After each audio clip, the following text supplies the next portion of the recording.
What is going on, everybody? Curtis Wilkerson here with Inside Arkansas on the Pot at the Palace, coming to you, as always, with our post-game player grades and report card following Arkansas's pretty impressive 92-62 win over Oakland. Arkansas was a 17-ish point favorite in this game. Did not play well in the first half, had that Christmas hangover, it looked like, going on, and then really put it to Oakland in the second half of this game and won it by 30. And I get it. They're 4-10 now on the season. So, Arkansas was supposed to win this game. But if you go back and take a look at some of the games on their schedule against, opponents like Arkansas, for example, Kansas and Michigan State, I think, beat them by about 20. Illinois only beat them by a dozen. And so, they've been semi-competitive. They haven't really let it get away from them, but Arkansas put it on them in the second half of this game. They wind up winning by 30 points. We talk about style points all the time. I think Arkansas might have actually gained some for a change by putting the pedal to the metal and getting it going after the break there. So a good performance. Let's hop into the player grades. And this one's a little bit interesting now. As you guys know, if you watched these before, I kind of do these individually based. It's not a player-to-player comparison. I really grade these guys individually, just based on their expectations, their role on the team, the matchups that they had, and everything like that. And in a win, we always give 1 A+. It's not a perfect game. It's your game MVP. You could look at a few different guys here, I think, and draw your own conclusions. I'm going to go a little bit outside of the box here. My MVP in this game is going to be Carter Knox, actually, the freshman guard. No John L. Davis for a second game for Arkansas in this one. Not ideal. Still dealing with that wrist injury. Now, they did say on pregame radio, they said on the broadcast, hey, they're pretty optimistic he's going to be good to go for Tennessee on Saturday. So hopefully that's the case, man. I'll believe it when I see it at this point with the injuries and everything with Arkansas. It's been nuts. If it's precautionary, okay, we'll see what happens there. But what it did was it opened the door for Carter Knox to get his second consecutive start. And man, did he really deliver. Sometimes in misfortune, you can find a silver lining. And with Arkansas not having John L. Davis in there, open the door, right, for Carter Knox to kind of step up and really start to assert and establish himself. And he did exactly that. 17 points in this game. Very good. His best scoring performance against a team with a pulse. All right. We're not going to count the Maryland Eastern Shore 21 that he had. But it becomes the third consecutive game that he scored in double figures. That's good. Trending in the right direction. He is 5 for 12 from 3 in his last 3 games. That's good. He's averaging 24 minutes per game. I thought that this was his best performance as a Razorback. I did. He was very efficient. And that's been one of the things that he struggled with. Not only 6 of 8 from the floor, which was good. He's still doing that thing where he can get downhill and finish on you. He's a big, strong wing. They were confusing with the Dude Thero on the broadcast. I wish somebody would mistake me for a Dude Thero, right? That's good because it means you're doing the right things and you look the part. And he does. And now he's starting to play that way. Was very impactful on the defensive end of the floor. Wasn't getting lost out there. He was a plus for Arkansas on that end. And a lot of his issues on defense have been communication stuff, rotation stuff. Well, then you're playing an Oakland team that's so methodical in terms of running their stuff. They grind you for 25 seconds every single possession. He really limited the mistakes. I thought he did a great job on that end of the floor. You guys know how much I've talked about this with Carter Knox. I know that he can shoot the 3, and he's been missing wide open looks. He did not in this game. He was 3 of 5 from beyond the arc. That was really, really good to see. Bumps him up from 23% to over 28% on the year. We're not going to throw him a parade, but he's trending in the right direction. So that was really, really good. Super impressed with Carter Knox. He also added 3 rebounds, a couple assists, only 1 turnover and a steal.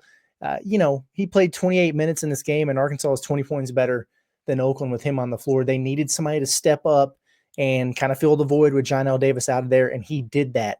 And a performance like this, where he's now stacked 3 good games and just played his best one in a row, you feel a lot better about what he can bring to the table coming into SEC play. So based on what it means for him, what it means for the Razorbacks, big picture, Carter Knox is getting my MVP. A+ for him. Was really, really impressed. A Dude Thero, he probably would have been the MVP or the player of the game, but I feel like I give it to him all the time. We just come to expect that from Thero. He was really, really good in this one. I'm still going to give him an A. 20 points for Thero. He was 7 of 11 from the field, so super, super efficient from him. And, 6 of 6 from the free throw line. And we know that he's a good free throw shooter. He's done it throughout the course of his career, had some struggles or just a stretch, a rough patch there for Arkansas. Now he's knocking those down as well. Liked what he did in terms of establishing himself with some physicality early in the game. He had 2 and 1s, in the first few minutes of the game, and then was really, really good just getting the ball at the elbow, taking one dribble, little floater, little hook right over the top of the defense, just being able to jump stop, explode up over a guy and finish it with some soft touch in there. That's another layer to his game that he's added this year, and that's a big development for Arkansas. Defensively, I thought that the game started to change when they switched him onto one of Oakland's bigs. And he kind of, listen, Oakland took it to Arkansas in the paint for a while there, but Thero had more success than anybody who was out there on the floor. So good to see from him. He added 6 rebounds, 3 steals, 2 blocks. So obviously just a guy who impacts the game in so many ways. And we know what he can do as a defender. 3 turnovers, a little bit too many there, but he also added 6 assists. So if you're going to have 3 turnovers, double it in assists as a power forward. Yeah, good game from a dude Thero. Now, this next one is interesting. I'm just going to start kind of working my way down the rest of the list here. Boogie Fland.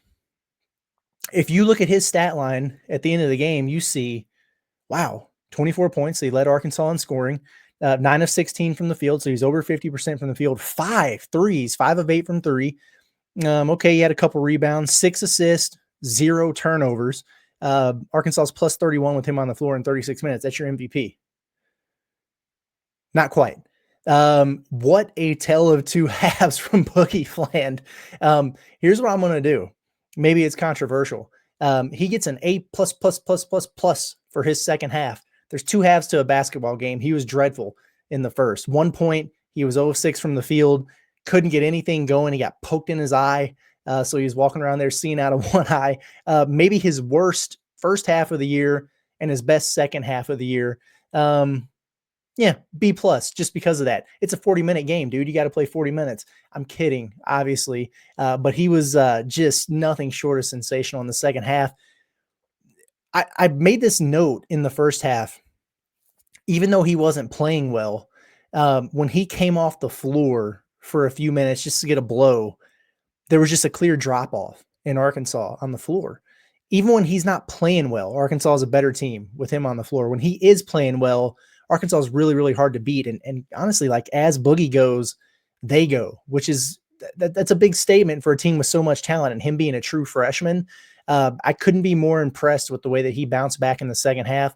I cannot wait to see him and Zakai Ziegler going at it on Saturday. Just a tough, veteran, accomplished, experienced lead guard who impacts the game in so many ways.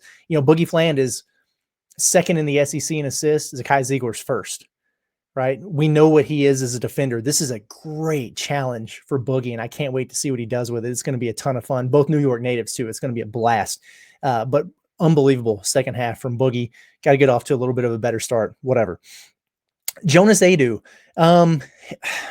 Yeah, not the best game that we've seen from him. As it turns out, we find out in the post game, he was sick. Cal didn't want to play him. He did. Kind of had to. He only played 16 minutes. He started the game, didn't start the second half. I thought it was because he was getting worked over in the paint, and he was. But he just was under the weather, so they were trying to give him short spurts out there. Not his best, right? And I feel better about it having known now that he wasn't feeling well, that he was ill, because otherwise I'd have been like, dude, like these post players from Oakland are good, but you're Jonas Adu, man. You're all SEC. What's going on here? And those guys were good. We talked about it in the pregame, how they're just different than what Arkansas is going to see. They're undersized. They're 6'6" range, but they're both 245, 250 pounds, big, strong dudes. They play YMCA ball.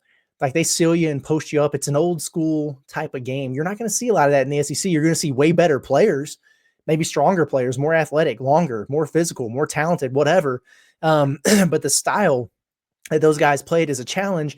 And Arkansas's philosophy defensively was very clearly you're not going to beat us from three. We're going to run you off the line. We'll take our chances in the paint, created some advantages, some one-on-ones, and Adu lost his share of them for sure. Was better in the second half. One thing that I liked is he got scored on right away in the game. I could tell that it kind of ticked him off. Comes down for the next possession offensively, bumps a guy out of his way and hammers a dunk. And it's like, okay, there you go, big fella. Again, better, I thought, in the second half of this game, but still, this is not the performance that you expect from Adu. He's got to be better. C- is where I'm going for him. Honestly, I probably would have gone lower had I not known that he was ill, but 6 points, 3 or 4 from the field, only 2 rebounds, a turnover, a block, a steal, just 16 minutes in this game. They need him not under the weather and at 100% ready to roll against his former team on Saturday, no doubt about it. Who is next here? We've got DJ Wagner. Interesting game from DJ. I think I'm probably going to wind up giving him a solid B in this game. B minus. Wasn't a big scoring game from DJ. He had 8 points.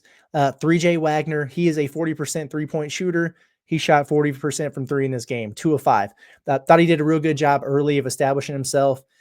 He had 5 quick points when Arkansas was kind of one thing that's cool that I will say for Thero and DJ, you know, Oakland, different players, same team, same coach. They were part of that situation last year against Oakland when they were at Kentucky, right? So probably a little chip on the shoulder. I thought that, you know, the impact for DJ in a lot of ways was on the defensive end of the floor. He will blow you up running off screens. Arkansas was taking away the 3-point line. He was a massive part of that and was really impactful, I thought, on the defensive end. 8 points, 3 of 7 from the floor. As we mentioned, knocked down a couple threes. Good on the glass for Arkansas, had 5 rebounds, couple assists, couple turnovers, couple steals. It all balanced out. At the end of the game, he plays 34 minutes, fought through a little bit of foul trouble in the first half, and was plus 27 in the plus minus. That was third best on the team. Solid, not his best, nowhere near his worst. Okay. Trevon Brazil, man, you know, the dude almost got a triple-double in this game. Listen, you know, I feel like I just keep gassing up Trevon, but he just continues to play really, really well for Arkansas.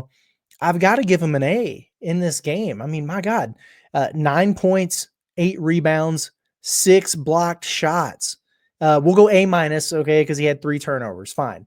But wow, just he continues to make a fantastic impact for the Razorbacks. 9 points. He was 4 of 7 from the field. All the scoring came inside the arc. Now, he passed up a wide open 3 early in the game, and I'm like, dude, that's the one you have to shoot. But he didn't. Okay, whatever. I took a couple in this game, missed them both. That's all right. But 8 rebounds, you needed that, especially in a game where Adu's not feeling well, and he only gets you a couple. You needed him to be impactful on the glass. Now, Trevon's playing more aggressive. He's playing more physical, but he's still not a brute and a bruiser. All right. It's a mentality shift for him. His frame, his play, that hasn't changed much. So this was an interesting matchup for him in terms of the way Oakland's, you know, big stocky NFL defensive end looking post players played out there. I thought he held his own pretty well. He gave up a couple buckets in there, but he blocked 6 freaking shots, right? And so if he was getting displaced or put under the rim, he was doing a great job of using that length and superior athleticism to alter shots. If one of his other guys, whether it was Adu or Thero or somebody switch guarding the post, he did a great job as a weak side shot blocker coming over and providing some help. His impact on the defensive end of the floor continues to be a great thing for Arkansas. I saw him out there switched on the perimeter. He's in a defensive stance, moving his feet, using his wingspan. I'm like, is this the Trevon Brazil I know? So I'm pleased with what Trevon brought to the table. He's playing some of his best basketball of his career going into league play.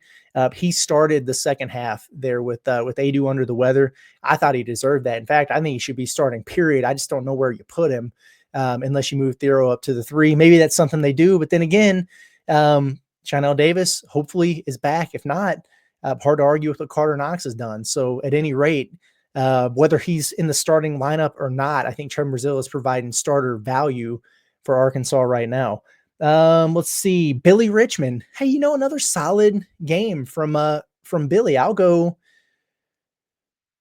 B+ for him. I mean, maybe even a little better. You know, he played 23 minutes. Gave Arkansas 8 points. Here's what I liked. He made both of his free throws because that's been kind of one thing that he's struggled with a little bit. It was one of those games where, and we've seen this, I've talked about it before. I remember the Baylor game early, the Illinois game early, where Arkansas is just kind of out of sorts. They're not playing well. They're lacking energy, but he is bringing it to the floor. He's diving for loose balls. He's getting tie-ups and getting possession back for you. He's picking up the tempo. He's being aggressive. He's up for the challenge physically. I thought this was another one of those games for Billy in the first half. Then he continued to make an impact second half. I tell you what, when Boogie Fland lobs one off the backboard late in the game, you got to have some balls about you to jump up with a Adu Thero and basically take the ball out of his hands and dunk it yourself as a freshman. All right. Okay, Billy, I see you, man. That was cool. That was an awesome moment. And then, he challenged Adu at the rim. He got called for the foul, I guess, but they're late in that sequence. That was a hell of an athletic play and a great job defensively where Arkansas turns one over and he gets back on the defensive end of the floor and just he's up for it, man. And he'll meet you at the rim. He's got some toughness and some swagger to him that I appreciate. 8 points, 4 boards. Wow, he had 4 assists. Yeah, I'm going to give him the A- then. He had 4 assists in this game, so passing it really well. A couple turnovers, whatever, a steal. And he was really, I thought disruptive with that length defensively. And he, let's see, how many fouls did he wind up with? He did get 3 fouls, but that's okay. We talked a little bit after the A&T game about how we don't want him to have that Jordan Walsh syndrome of he's long, he's got great instincts, but he still learned how to move his feet and play defense that way instead of with his hands. You don't want him getting in that foul trouble. Little bit better in this game. If you play 23 minutes and you only get 3 fouls with his role, you can live with that. Big Z, I almost can't even grade him because he barely played. The reason why was because he was almost unplayable in this game. And I know it's frustrating for folks. I'm sure it's frustrating for him. And it's weird because he was so good and important for Arkansas early in the year when the rest of the front court was injured. And now those guys are getting healthy. I know he's coming back from that ankle, but hasn't looked like the same player. So he's in a little bit of a funk. He's got to snap out of it. He just needs some confidence. He needs something good to happen. He needs to make a 3 because he missed another one in this game. And he's 1 for his last 11. He went scoreless in this game. He had 2 rebounds. Just didn't look very good there. And I'm not trying to pile on him or anything, but Arkansas needs a lot more from him. They need him to figure it out in a hurry. For Arkansas to reach its ceiling this year, they need all 9 guys playing well and contributing to the cause. He didn't do that in this game. Just a little too casual and careless with some of the passes that he makes when he gets a touch in the paint. Just got to be stronger and a little bit smarter with the basketball when he's in there. The toughness, the physicality, those are all things that you got to develop and work on. But taking care of the basketball, being strong and sure with it, not being careless and making lazy passes or, getting the ball poked out from you every time you grab a rebound. Those are the things that can't happen for him right now to stay on the floor if he's not knocking down a bunch of threes. It'd be one thing if he was still shooting 50% from 3 and knocking down 3 or 4 of them per game. Then it's like, all right, well, sure, we can kind of live with some of the other things. But if he's not bringing that to you and he's having the struggles in the other areas, like where's the value, right? So it's there. He's just got to recapture it and find it. And Arkansas needs him to do that. Adu, healthy Adu, he's going to play a lot of minutes for you at the 5. Trevon has proven that he's a guy who's going to play increased minutes for you. Thero is going to play quite a bit at the 4. Like you've got plenty of pieces there in your front court, but you need a Big Z who's giving you 15 good minutes per night. He's got to be able to do that for Arkansas. So hopefully he figures it out pretty quick here. I usually don't really grade a guy unless they play a couple rotations a half. Like 10 minutes has kind of been my marker in the past. He only played 7. If I was going to, I'll probably go with a D. He didn't really provide much for Arkansas in this game, but I know that he's going to be an important piece for him moving forward. So we'll see. Offensively, man, I'm really pleased with what Arkansas did. I'm going to give them an A-. Now they turned it over 9 times in the first half. You just can't do that. That's how you shoot 60% in a half, and you're only up 3 against a mid-major team. I thought that they let Oakland dictate the tempo a little bit too much, and it's tough because they play so slow and you like to play fast. It's kind of a juggling match throughout the course of a game. But at the end of the day, my goodness, they shot 60% from the field. Arkansas did. They only had 4 turnovers in the second half, so much improved. 21 assists. Again, that's a really, really good number. They made 10 threes and shot 45.5% without John L. Davis, and they shot 87% from the free throw line. Scored 92 points against a team that limits possession. So nice job on the offensive end for Arkansas. They're starting to figure out some things there, even without all the individual pieces clicking for you right now. Defensively, it's it's kind of tough because they gave up 42 paint points to Oakland. Okay. And 30 of them came in the first half. The interior defense in the first half was it was rough for Arkansas. I mean, that was F quality stuff right there. It just wasn't good for them. And that's got to improve, and I think it will. And we know some of the factors that played into that, but that can't happen, moving forward. However, held another team to 40% from the field. They were 40% on the dot. You want that. Oakland only shot 26% in the second half of this game. Now, this is not a good 3-point shooting team, but Oakland was not going to come into Bud Walton Arena and beat Arkansas unless they knocked down a bunch of threes. Not only did they not do that, their attempts were limited. So coming into the game, Oakland was top 100 in the amount of their field goal attempts that come from beyond the arc. So high percentage of threes that come from Oakland.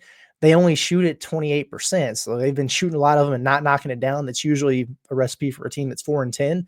They only went 2 of 17 in this game. 2 of 17. So you only gave up a couple threes and you really limited their attempts. You ran them off the 3-point line. So they had a game plan and they executed it. Nice work. Turned them over quite a bit more in the second half, wound up forcing 13. They had 10 blocked shots in this game. And, you look up and they held them to 62 points. So below their average as well.